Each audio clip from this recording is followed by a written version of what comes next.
welcome to you. And I hope it doesn't get too warm in here. We are in a bit of a... It's amazing, isn't it? It's a lovely little club, isn't it? But then you come to this plastic tent and you think, really? But never mind, let's hope. Let's hope the temperatures remain calm. But obviously it's a reminder of the times we live in. And the fact that, those naysayers about climate change are, obviously they should be in this tent for the whole day and they realize what we're dealing with. My name is Dharmendra Kanani. I'm the Chief Spokesperson at Friends of Europe, one of the directors there, and the moderator. And I have the privilege of moderating this summit, our annual Climate Energy Summit. And it's good to see many of you back, and good to see many of you who are new.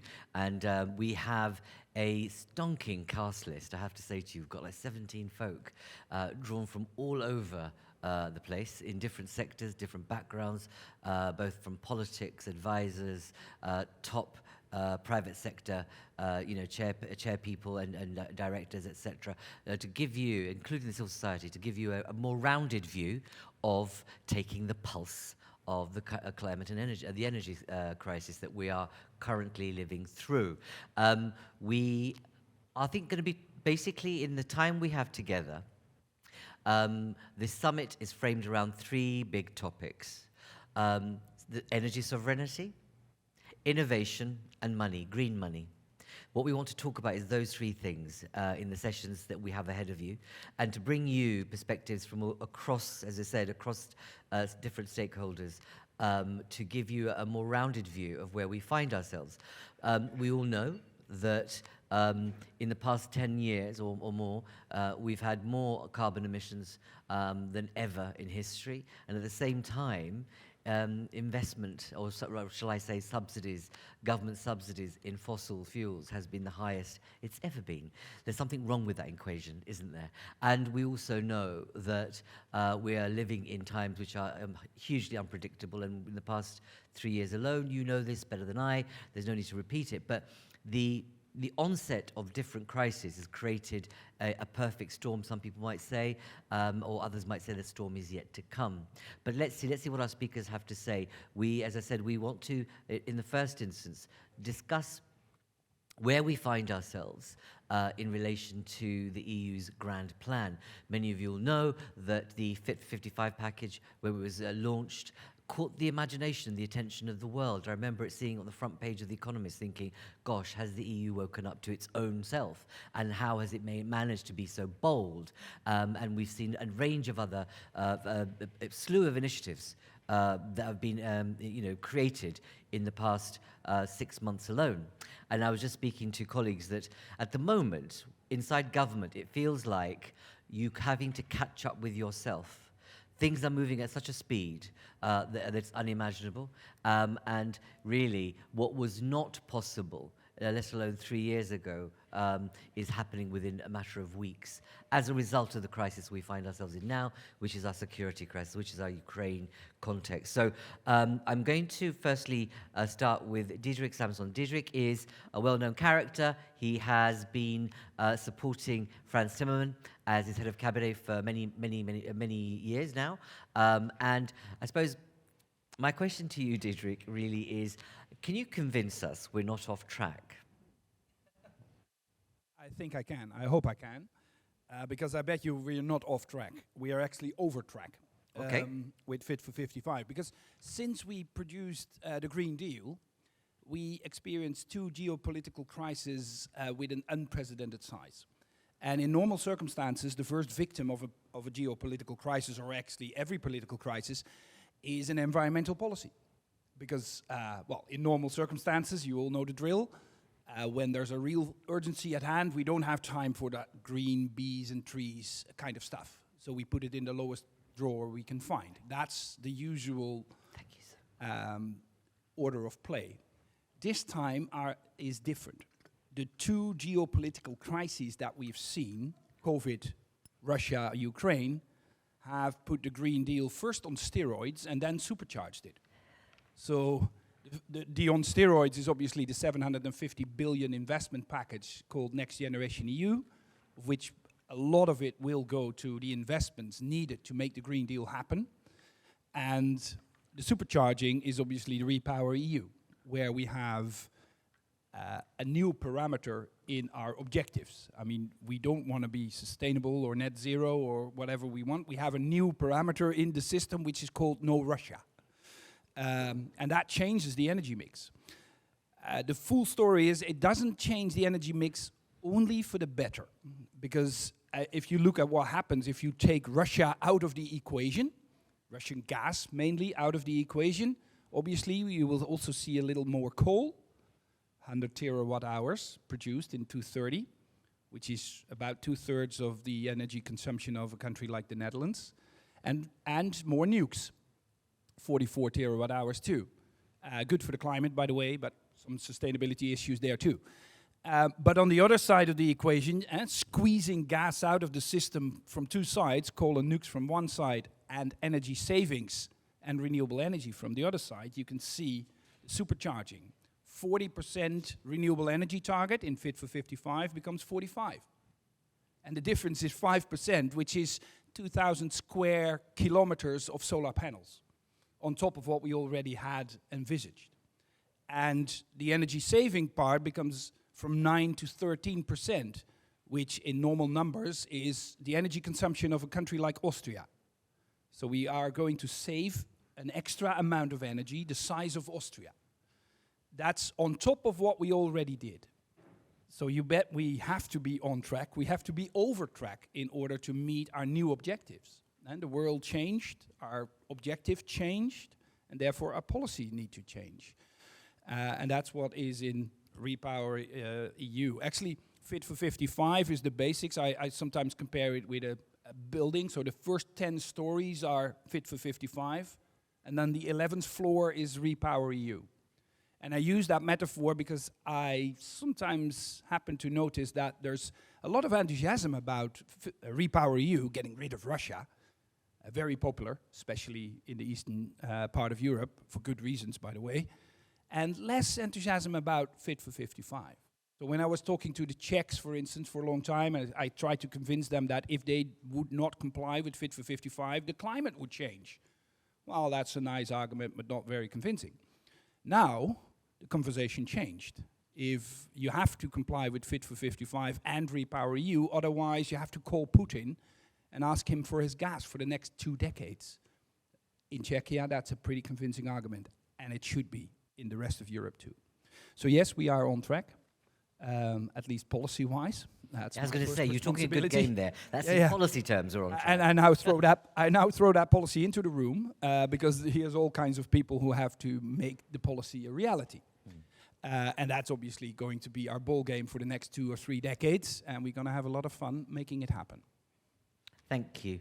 I can assure you there'll be plenty of time to question and engage with the speakers. So please do hold on to your thoughts and reflections on what you've just heard. Thank you. And it's good to get that kind of positive, I was going to say spin, and I didn't mean that in that way.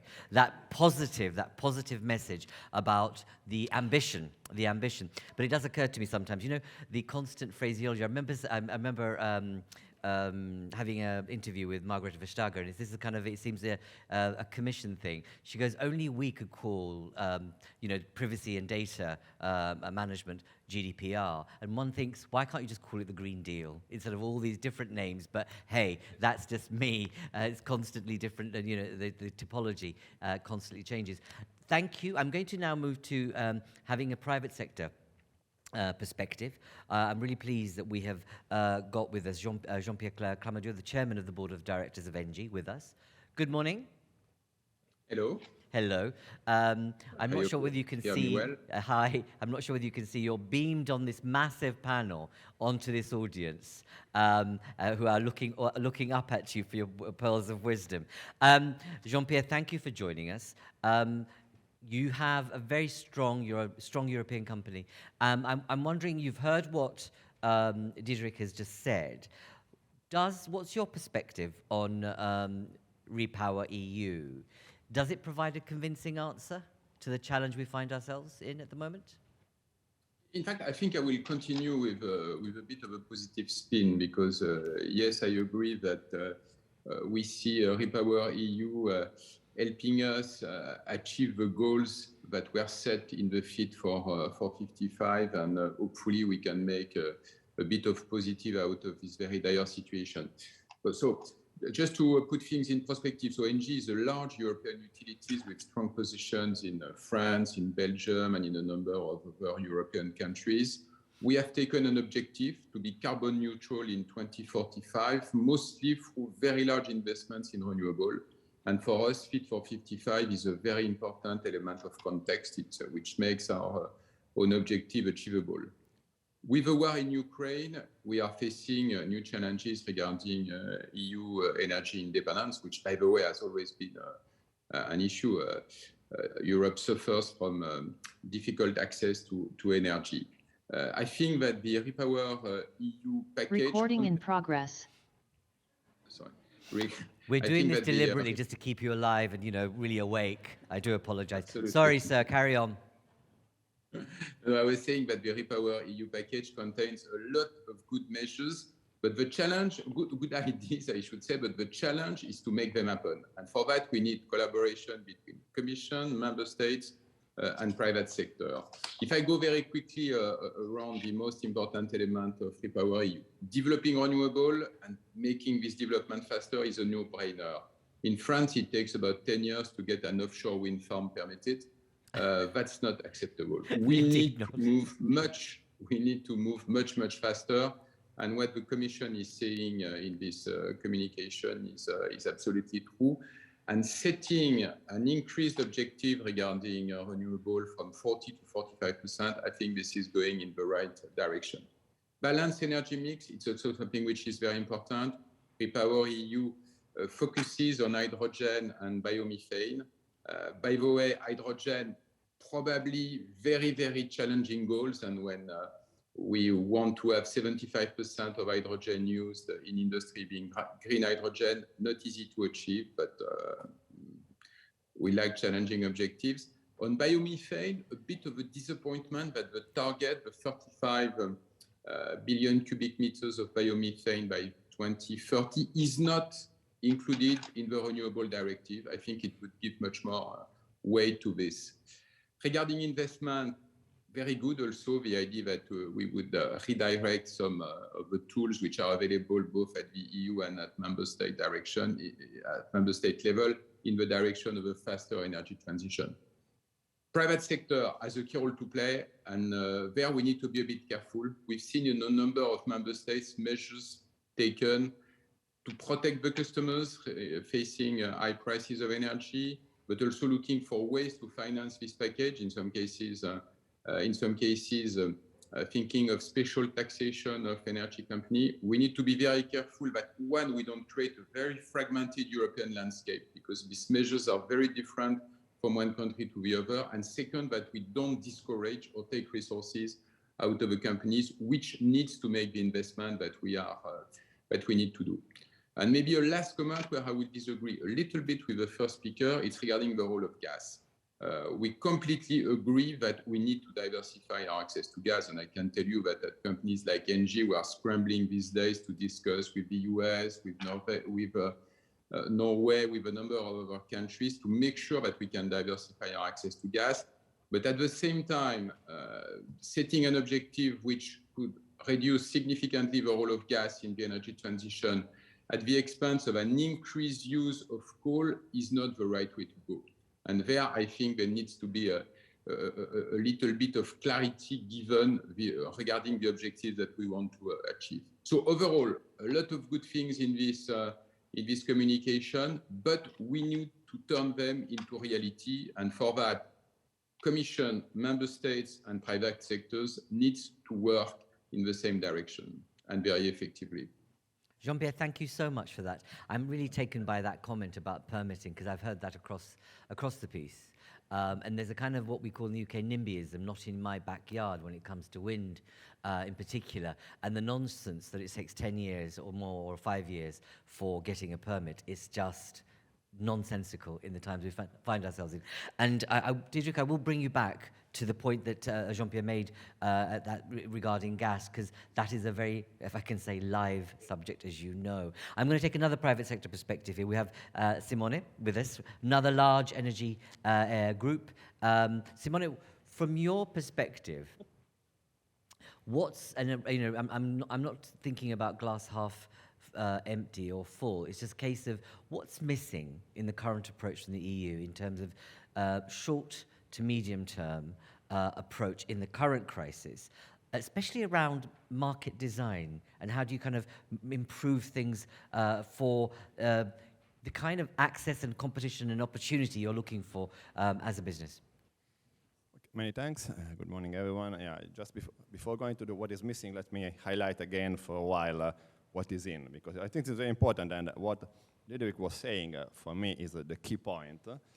When the crisis started, there was in some ways this strange counterintuitive narrative claiming in some way that energy transition is a part of the reason of the crisis, not a large part of the solution. And then I believe that beyond the details and the technicalities, which are very important, the major point, and as a private sector, it's very important for us to highlight this, is exactly what you were saying, that there is a strong philosophical continuity between Fit for 55 and REPowerEU. So the idea is that what we have to do primarily, of course, in the short term, we have to put in place all the possible measures in order to take under control the risk of a shortage of supply and so on and so forth, but without deviating from the main road, which is the energy transition, decarbonization, renewable deployment, electrification through investment, and final users in order to bring green energy and energy efficiency to the final customers. And under this aspect, this regard, we believe that what is inside REPowerEU is very important, especially we were discussing recently about this topic. The issue of permitting was mentioned. When we started to discuss with the Commission about the need to give some push top-down to the member states about permitting, I remember the first meetings were quite difficult because they say, okay, it's difficult, there is a problem of balance of power, local administration, constitutional constraints, so on and so forth. What has been put in the REPowerEU is so important in terms of acceleration, go-to areas, compulsory measures for the new buildings, etc. It's very, very important that it goes definitely in the right direction. What is missing? Well, one of the key problems now is that without a short-term European intervention on the market fundamentals, there is a risk, and we see that there is a risk in actually showing up in several countries of a fragmented measures put in place by different member states in a quite chaotic way. Some of the measures are reasonable, some of them are very strange, some of them are completely wrong in the sense that there is a kind of a very strange flow of value from a group of customers to other group of customers. So the REPowerEU is trying to keep a little bit under control, but we really believe that in the short term, the only way to manage this is to tackle the root causes of the problem, which basically is the volatility of gas price in Europe coming from the volatility of a single spot market of gas in Europe, which is basically TTF, which is the place where a little bit of European gas goes through, but a large part of the gas utilized also through long-term contracts linked to this index are related. So we have, for all of us who work in the power market, we know that our customers and ourselves, we are victims of this strange issue of the strange phenomenon of double marginality. That's the marginal price of gas in TTF is creating a huge overcost for the gas going through long-term contracts or mid-term contracts, especially coming from Russia, because of what we know, this link between contracts and TTF price is very strong in Russian Gazprom contracts, and this translates into the marginal mechanism in the power market into the electricity cost for many customers. So we believe that here the idea is not to go, tackling the consequences. We should fix the problem at where the problem is, putting a cap on the price in TTF, which is exactly what we had in the past in the power market. We were very much used to have caps in the power market. I mean, it was, you don't have to touch existing contracts. This is only for the forward contract, putting in parallel in place some complementary measure in order to guarantee that LNG may come to Europe, for example, through European pooled supply in order to guarantee that the storage may be filled up. This is in the short term. In the long term, again, going to the issue of market design, that's exactly the same. We need to create a market frame which close the gap between marginal cost and average cost of production of energy in Europe, which is basically what we need not only in order to reduce the level of volatility in the market, but also in order to guarantee a fair and stable remuneration to the investors. Again, there is not a contradiction between the emergency measures and the strategical measure that you need to put in place. Companies are ready to invest hundred billions of euros in new renewables. Renewable plant cost structure is very different from the present fossil fuel plants. Then basically you have an investment today, and then you have a stable production for a quite long period of time and known costs. What you need is stabilizing the flow, the stream of revenues through a market model which has to be much more based on long-term contracting, price stabilization, and this basically will bring energy prices much closer to the average cost of production of this energy. This will be good for investors, for companies, and for customers.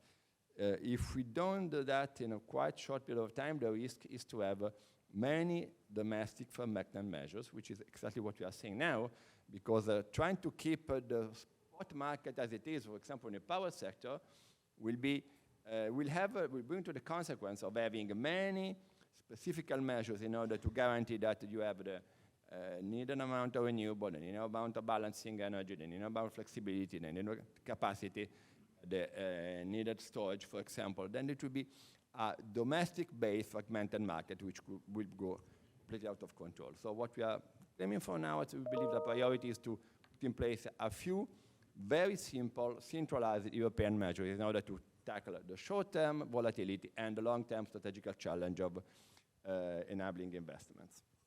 Great, thank you very much. Again, there's a lot to chew on there in terms of what you've said, but I find it interesting that you have basically blended the short and the medium to long term, saying actually we need the same thing to a large extent, and actually think differently about short-termism being different to the strategic goal. And that's one of the concerns, that people might do things at the moment without thinking about the unintended or long-term consequences. And on that note, I want to bring in a different perspective. So we've had European Commission, two very significant energy providers. Now let's move to the International Energy Agency.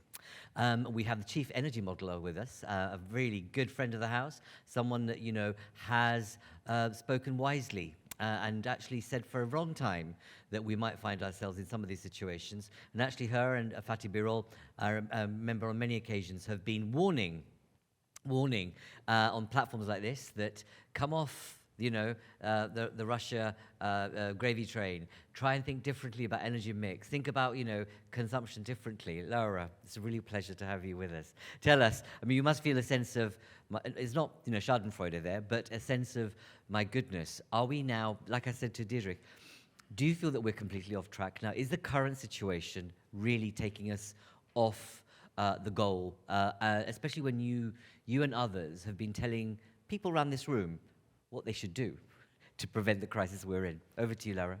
Thank you very much, Dharmendra. It's a great pleasure to be live here with people after several years. So maybe I think we should start with honesty and tell ourselves the real situation we are in. And at the IEA, we call it very clearly, the situation we're in today is the first largest global energy crisis.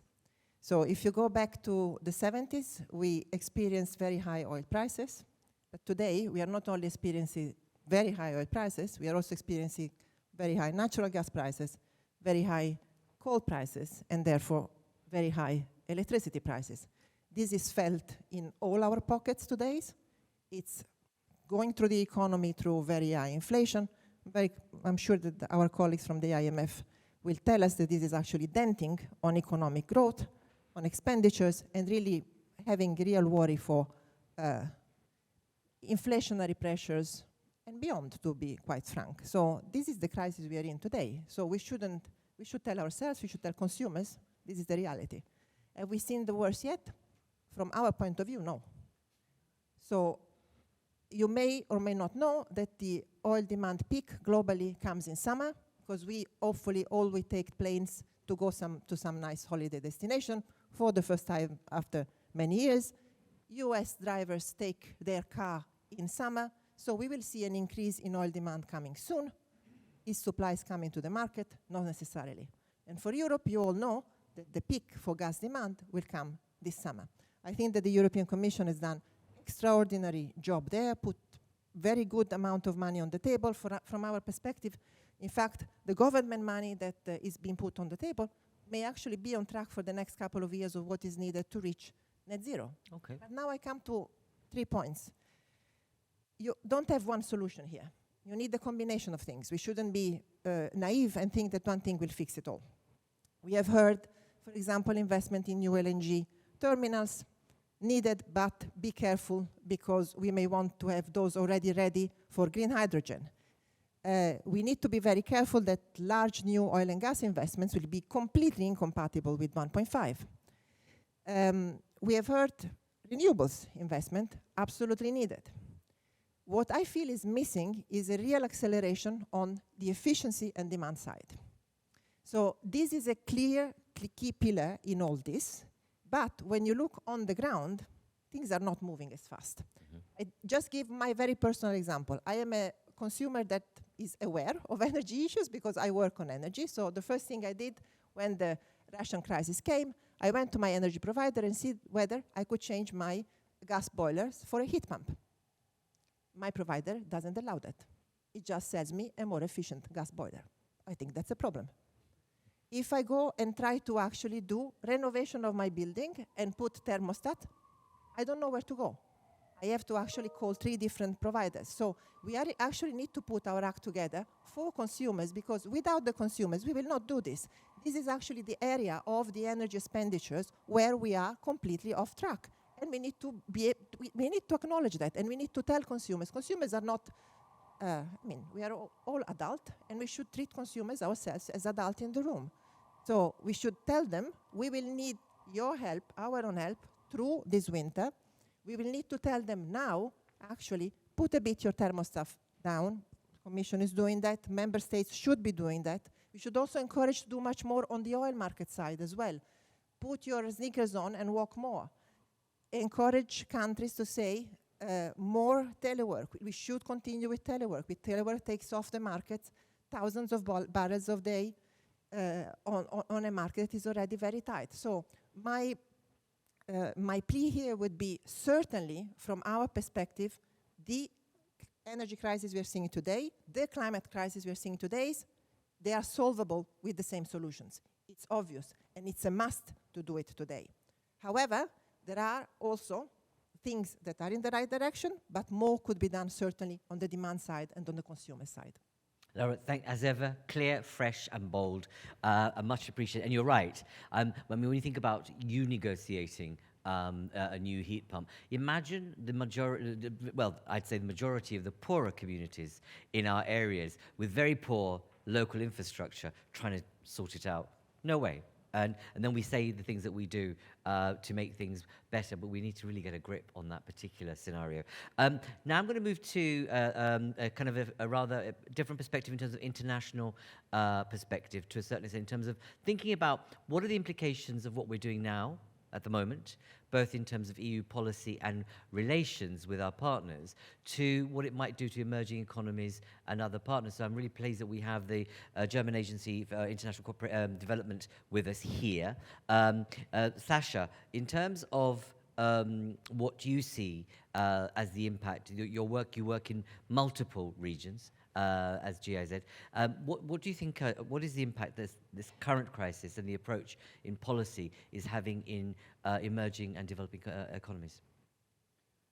Yeah, I think there are a lot of implications that we can see in the global south, and I would like to focus basically on 3 dimensions. The first dimension is really the kind of signals that our discussions are sending out globally. I mean, for many years, energy policy in the EU was really about climate change and mitigation.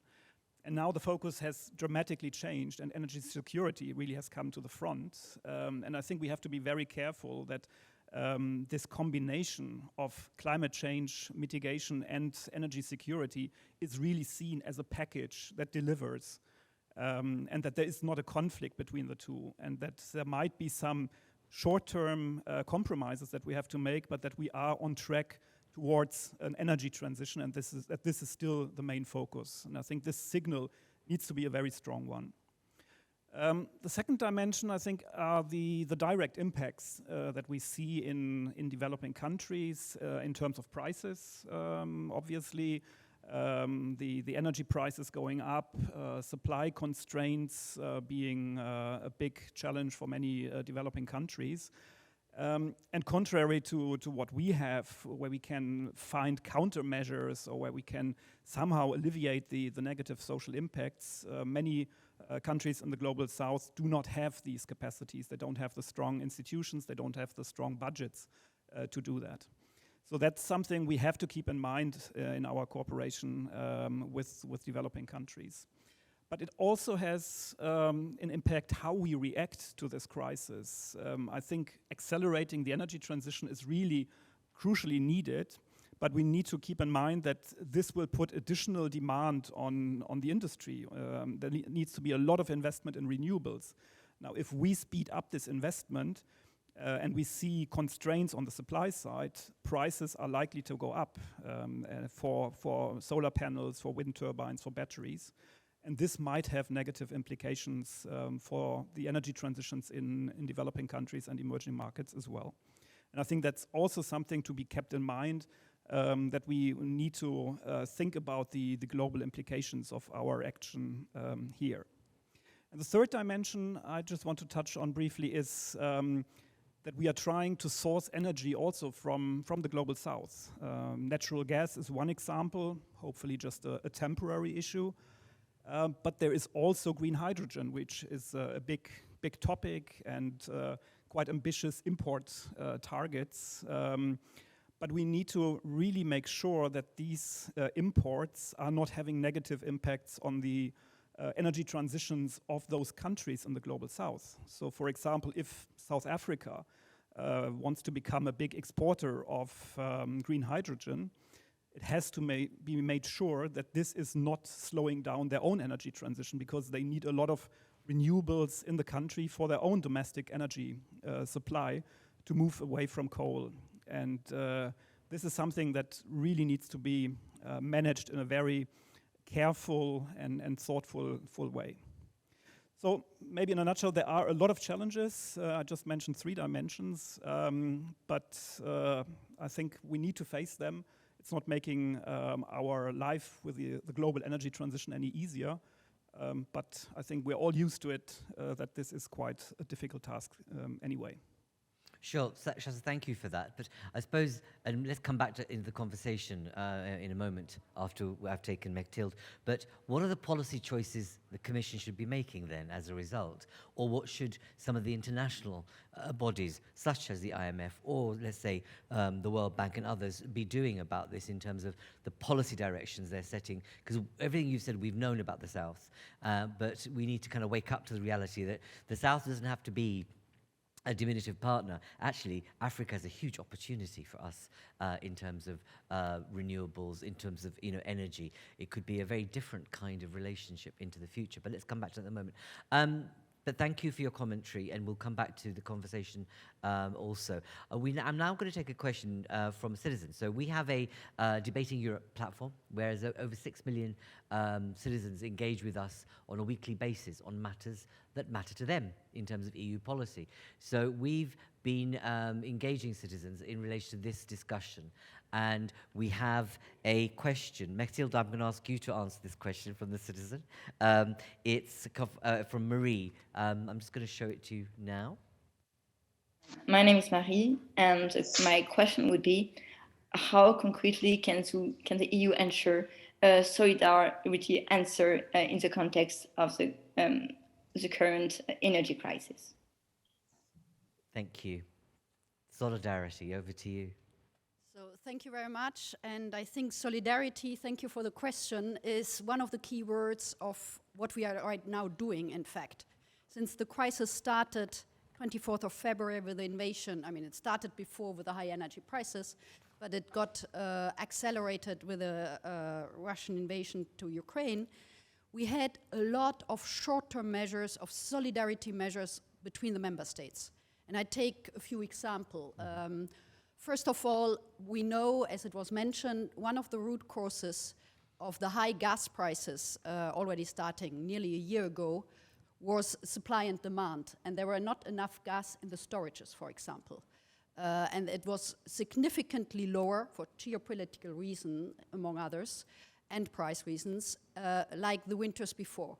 So after another European Council, there had been a few in the last couple of weeks, there was a request for the Commission to get something done on the gas storage, as one example of solidarity.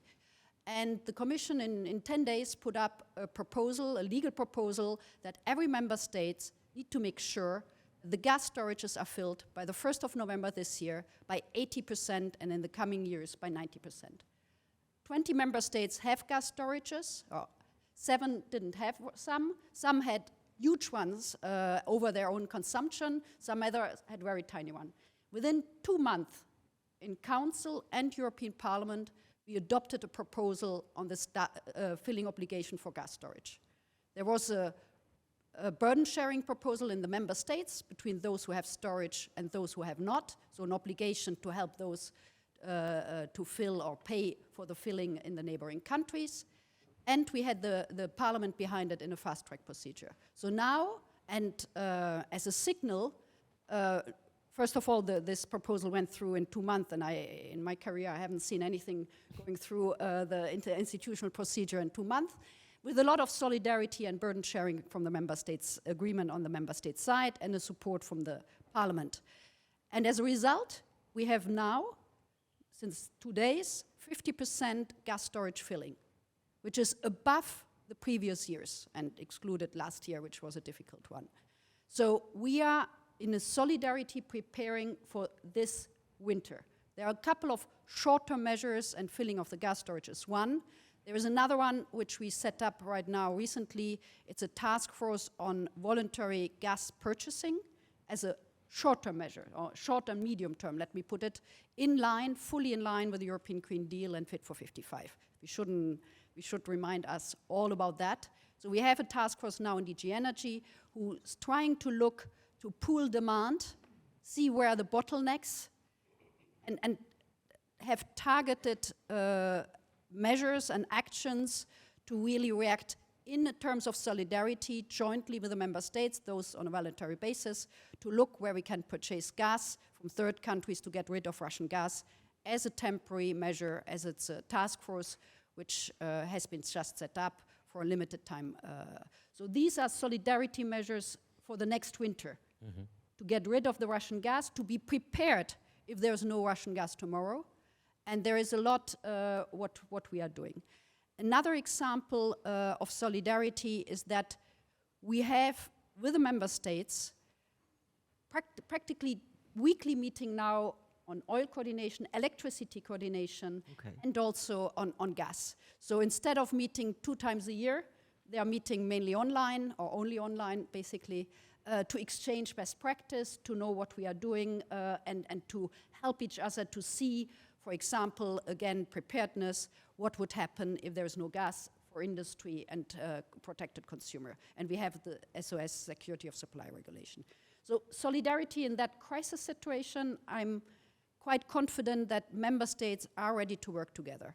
What we need to do, and that was mentioned before, is another very important area, is energy saving and energy efficiency. Laura mentioned the short-term measures. The IEA-EU Commission came up what we can do as behavioral changes, as consumer, but we also need to look at more structural changes in energy efficiency. It's not easy from a financing point of view. It's not easy in the Council right now, but it's highly important to act on the buildings, on the products. We have also sustainable initiative for products, and also on what we can do in transport and industry. And I think this crisis, if there is something good in a crisis, is really to step up on those efforts, short-term, behavioral, but also medium to long-term with structural changes. And the opportunities are right now there. Thank you. Excellent, thank you. And I suppose going back to what Deirdre said, I wonder if, I mean, obviously it's music to most people's ears that what's been seen as a very long, drawn-out, bureaucratic malaise in terms of operation over the years. You're having weekly meetings to really coordinate things, which is phenomenal. Long may that last, because actually we might get a lot of things done as a result. But I wonder if they will have an impact on creating the size of renewables, the solar energy panels that Deirdre spoke about. I wonder whether that will have an impact on creating, as you said, something the size of a member state potentially in terms of renewable energy. I'll come back to some of those points in a moment. Now it's over to you. There's an opportunity. We have hands up. Excellent. I've not even had to G you up. So I'm first going to take lady over here and then gentleman over there. And can I pray upon you to not make speeches? If you have a question, have a question. If you have a comment, just brief. Yes, thank you very much. Introduce yourself, yes, please. Thank you, Dharmendra. Yes. Pascaline Gavori, Pilot for Dev, thank you very much for your presentations. So I think there is a consensus that the European Union is a kind of front runner in the energy transition. But if we look at the ambitions of the Fit for 2030 and the Fit for 55, we need to reduce our greenhouse gas emissions by 55%. And this is in 8 years. If we look 8 years ago, in 2015, we had the first circular economy action plan. We had the Green Deal since then. We had the plastic strategy, and they are all good achievements.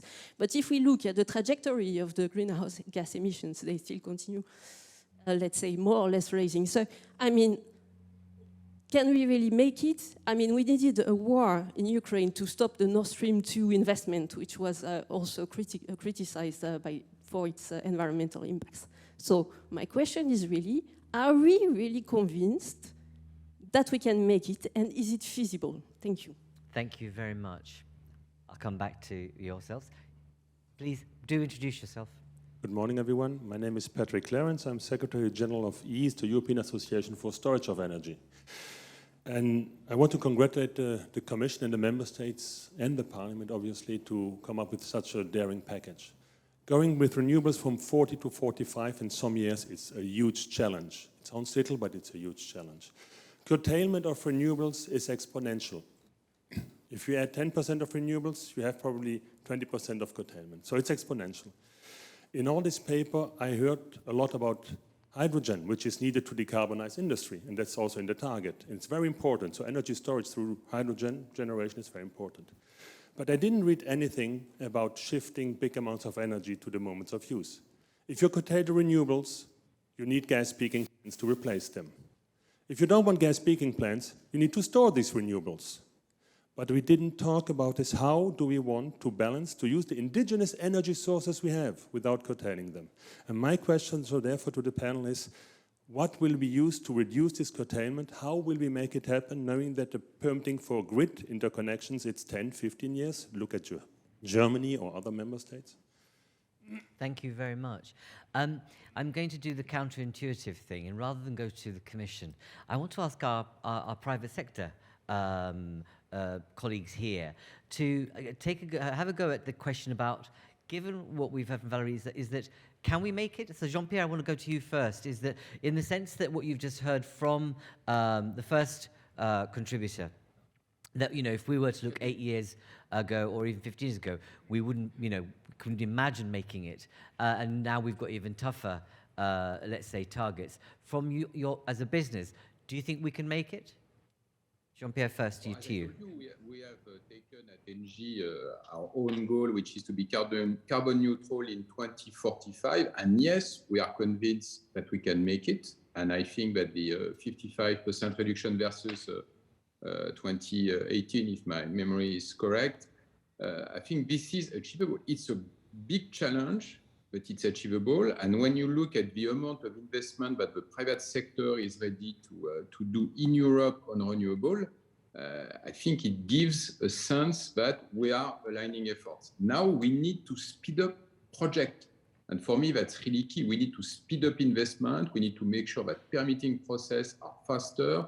We need to make sure that connections to the grid is made easier. So all of this raises a lot of challenges, but I think that we are really putting our words and our resources where our mouth is, and we are moving. And I think the current crisis, unfortunately, is an opportunity to tackle this subject with even more ambitions. Okay, thank you. Thank so you. Not easy, but achievable. Good note of optimism there, given the size of you and how much of an influencer as a company you can be in the marketplace as well. But on that note, Simone, what's your reaction? No, I fully share what Jean-Pierre just said. It is achievable. It's ambitious. There is a lot of work to be carried out, and of course there is a need of a discontinuity. No, the problem we all spent quite a lot of time during last year here in Brussels discussing about the targets, which is important. I mean, a target means giving to the companies a direction, confirming that that's the right direction to go, to prepare the value chains, etc. But unfortunately, why there was this big discussion on policies, not much has been done in terms of implementation. Now it's time for discontinuity in the implementation side. We know how to do. We have all the technologies. We know that renewables are largely available, that they are much cheaper for customers than any other alternative technology. We know that heat pumps is very efficient, despite the fact that it's very difficult to ask to your power supplier to build it for you. We know that there's plenty of technologies that may help citizens to improve the quality of their life and reducing the energy demand. We know the storage issue is very important. That's been raised by one of the questions, but we know how to do. It's not rocket science. We have to work hard on the battery for the short-term storage, on pumping storage, where it's possible to do that. We're starting to work on hydrogen in order to utilize seasonal storage and those ways. So we know basically how to do. We know that there is a lot of work to be done in order to harmonize, for example, TSO and DSO activity, in order to have a better planning of the interconnection and localization of new plants. But I would say the more important point is not if we may achieve a 45 or 42 or 42, which is important, but really to start with discontinuity and creating the condition in order to deploy our projects. Again, the permitting process in France is a disaster. We know that by experience. In Italy, it's probably worse. It's becoming harder and harder in more countries. So today, I think there is a big problem of overcoming the bottlenecks, because we know the direction finally. There is a large consensus on the direction. We have the technologies, there is a finance, we have to work and put in place the projects. Thank you. I get this overwhelming sense that everyone knows what the solution is, right? They even know what the bottlenecks are, but it feels like some of our decision makers, who are mostly men, will have their hands behind their back, fingers crossed, and say, yeah, absolutely, but there's a bottleneck, I know. And it's like ridiculous that we can't move with pace and chase the opportunity that we have in front of us. Before I bring in our commission people, I'm going to ask something odd of you all. On that question about optimism, about whether you think we're going to get there in the next 8 years. So we've got 2030 as a target. I know those of you who are advisors to some of the people here on this panel may not want to raise your hand, so you can be excused if you want to. But those of you who are not, have the boldness to just put your hands up, just for me, just for a moment, just let me know. How confident do you feel right now that we're going to get there by 2030? So how confident are you that we're going to get there by 2030? There you go. So even if we account for those who actually want to raise their hands didn't, it's still a poor show.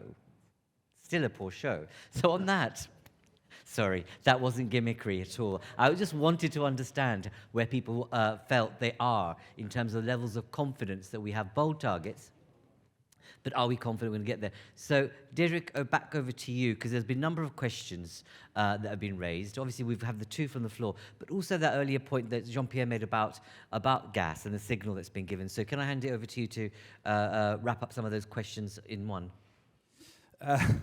Addressing the question from Jean-Pierre first on coal versus gas. Putting more coal into the system is not an objective, on the contrary, but it's the outcome of what we are facing right now and will face in the next few years is high energy prices. So whatever we can do, we will be faced with shortages of supply of gas, which will translate in higher gas prices, which will translate in a move to other energy sources. Luckily, most of that is renewables and energy saving, but a little is also going to be in coal and nuclear, unless we want to put in policies to forbid, close, or shorten the lifetime of all those coal-fired power stations. And some of the countries have, not all, and this is the result. And it's not a dramatic result, because 100 terawatt hours is a lot, but it's compared on the European scale, it's not that much, and we're still on track for 55. And that's where my answer to the question, the skepticism on whether we will make it. COVID learned us one thing. We human beings, and that's including civil servants and others, cannot deal with exponential growth. We cannot just, we cannot grasp it. So that's why we're behind the curve all the time. Because people think, oh, that's a low number. Yeah, but 20% plus 20% plus 20%, and there you are. Wave number one, wave number two. And this is happening, this is also happening in renewable energy. If you look at the growth curves of solar, or wind, or electrical cars, or batteries for that matter, or electrolyzers within a few years, you will see the same growth curves. And indeed, it sounds like a staggering challenge. 2,000 square kilometers of solar panels put on European soil before 2030, extra on top of what we already were planning. Well, that's 40 million homes. That's quite a lot. So the permitting issue you can solve by putting it on roofs. That's much easier in terms of permitting. Well, the amount of working days between now and 2030 means you have to put 25,000 homes with solar panels each day. 25,000 solar homes each day, which sounds like, okay, forget about it. Don't bother, don't even bother, go home, try something else. We put more kitchens into homes each day than 25,000. And I'm not talking about bathrooms. So the amount of kitchens that we refurbish, renovate, or completely renew within Europe each day is more than 25,000. So why can't we put on the same house while you're there anyway, with a solar roof on top of it? It is doable. It's big. It's a huge challenge, but it can be done. And the amount of material going into a new kitchen is also quite big. And the amount of people needed to install a kitchen is also quite challenging. It is doable. So don't be discouraged by the size of the mountain in front of you. Just start walking, and you will climb it. That's what we are doing within the Commission, step by step, proposal by proposal, legislative law by legislative law, and hopefully we will be able to convince the co-legislators, Council and Parliament of this, and then we can make this work. So despite the quite depressing low amount of hands that were shown, mine included, I still think we can do this. And actually, let's face it, there's no alternative. We have to make this happen. For climate change reasons and for energy security reasons. Both pretty good reasons to do this. Didrik, I wonder if, I mean, that was very powerful. And, when we've spoken before, that notion of exponential growth is, it's counterintuitive to organizational behavior norms up to this point. We know that. We're not good with, suddenly seeing a sharp rise like that. But we've, as you say, we've seen our capacity to build a hospital within 4 weeks, create a vaccine within months. You spoke eloquently about what we need, 25,000 solar, new homes with solar panels a day. You've created at the Commission history by becoming one of the biggest bankers globally almost, and playing in the markets in a way no one imagined Europe would play, right? With the monies that have been raised, taxpayers' money, but you're doing it in a creative way. What other lever could you use to make sure 25,000 homes with solar panels happen? What's your lever? Because the issue for you is you can put policy out there, but what's your impact on the ground, on member states? How can you lever that change? Just, you know, just between us, share your thoughts. For new policy. Well, no, it's nothing secretive there. We have two levers, regulation and price. And we're going to use both.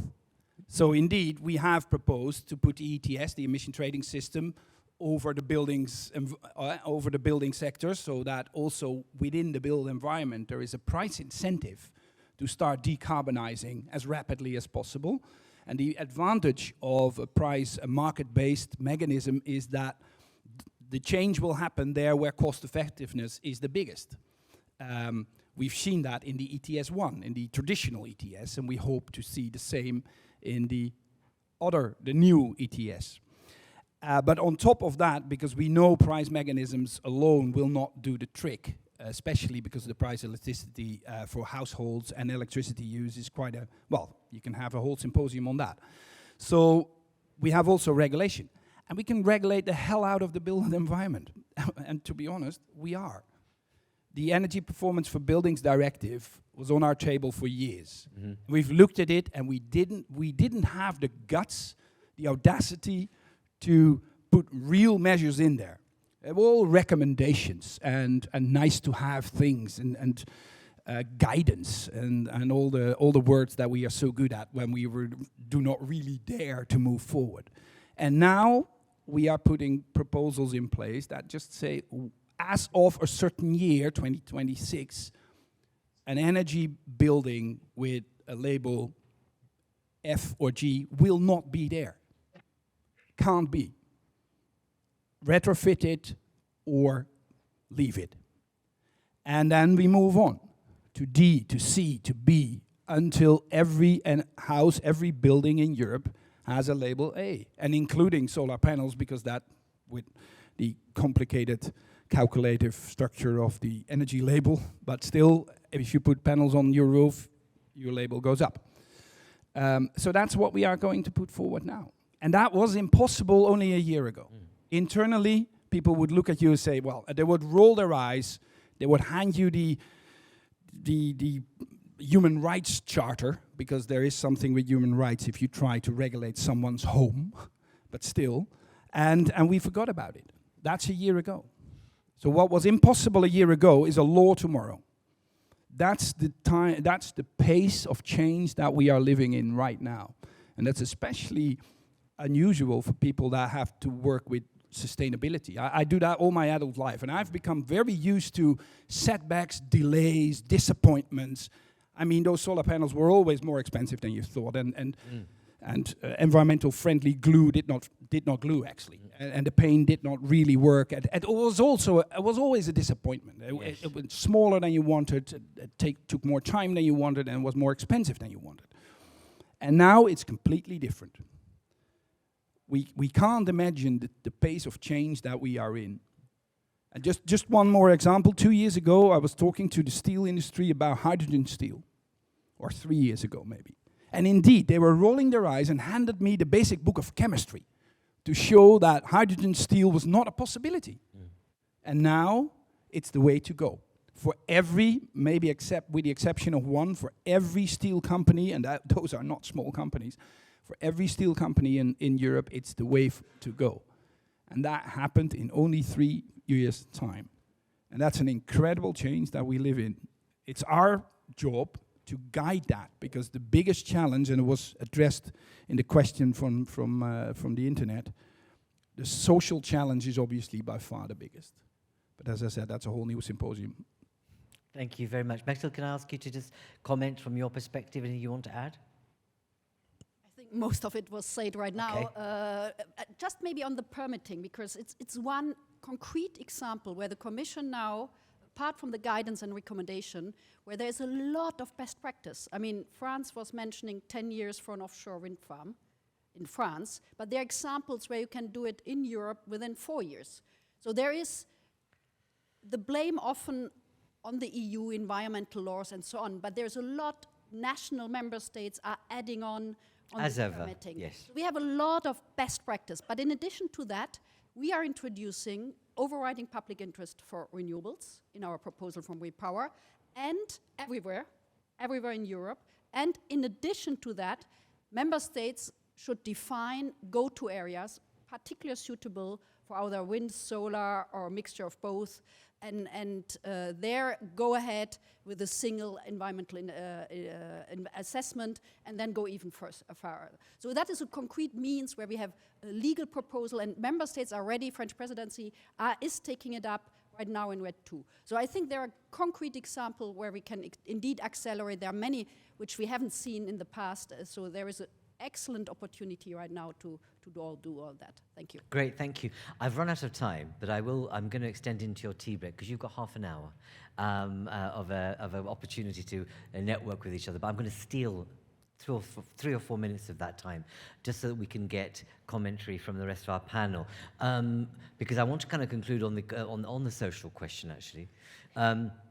At the moment, over just a kilometre away, we've got parliamentarians discussing the package and making a decision. Hopefully we'll hear what will happen today. A couple of the key protagonists were intending to be in our summit. Some they may turn up and give us the news as to where they've got to in the decision, but we'll find out more.